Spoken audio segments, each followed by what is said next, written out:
Ureter calculi. The characteristics of ureteral stone, as revealed by radiography, are the following. They are never spherical. They are usually oblong. In consistency, they are not irregular and moth-eaten. They may be found in any portion of the ureter, but are most common near its two extremities. The presence of stone in the ureter may not be disclosed by the X-ray, either because the shadow of the stone is overlaid by that of bone, feces, or other solid matter, or we know not why. Cabot has called attention to the frequency with which stones are overlooked in the region of the sacroiliac synchondrosis, and has shown that by arching the patient's back over a pillow and taking the picture at the extreme of obliquity with the tube over the patient's chest and the plate under the buttocks, the ureters may be drawn clear of the shadow of the pelvis and stones, otherwise invisible, may be seen. An unusually good X-ray will, however, show a stone even through the pelvic bones. The second reason for invisibility is no reason. I have known the same radiographer overlook a stone in the lower ureter in several plates and a few weeks later to show it very plainly. The stone was composed almost exclusively of oxalate of lime.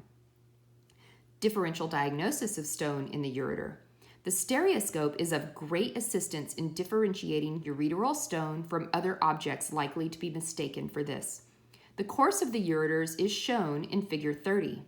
In their abdominal portions, they begin 1 or 2 centimeters to the outer side of the second lumbar transverse process or thereabouts, and if normal, fall almost vertically to the brim of the pelvis, where they appear to curve outward slightly, and then sweep inward well to the inner side of the spine of ischium.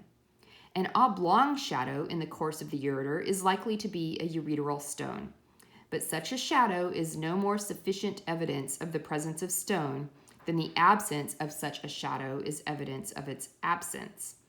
The diagnosis of stone must be confirmed by other physical evidence, notably by the wax-tipped catheter, pyelography, or evidence of renal infection and deficient function. Plate 4.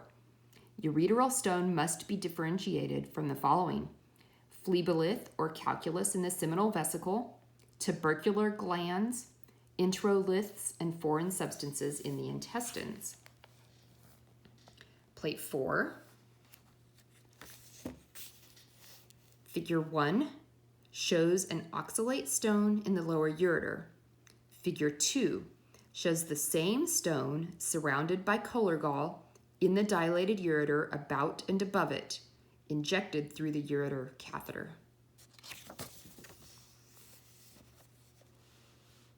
Figure 30, the stone-bearing area.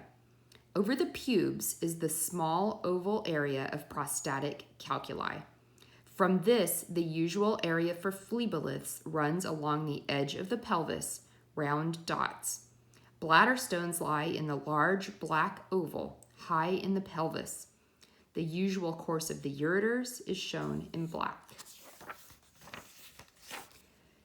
Phleboliths, figure 28 and 31, may be readily distinguished by being round and not oblong and lying near the spine of the ischium or below it, rather than above and to the inner side of it. In doubtful cases, the diagnosis may be thus made by repeating the X-ray with the visible catheter in place, or by pyelography or the wax-tipped catheter. Figure 31, Phleboliths. The ureters are identified by visible catheters. Not so very infrequently, a sclerotic artery may be seen in the region of the pelvic ureter, either as a ring, plate 3, or a narrow ribbon suggesting a slightly dilated ureter. Tubercular glands may well be oblong, though they are likely to be rather rounded or irregular in shape, and often very moth-eaten in consistency. Plate 4. In doubtful cases, the diagnosis is made, as in the case of Phleboliths.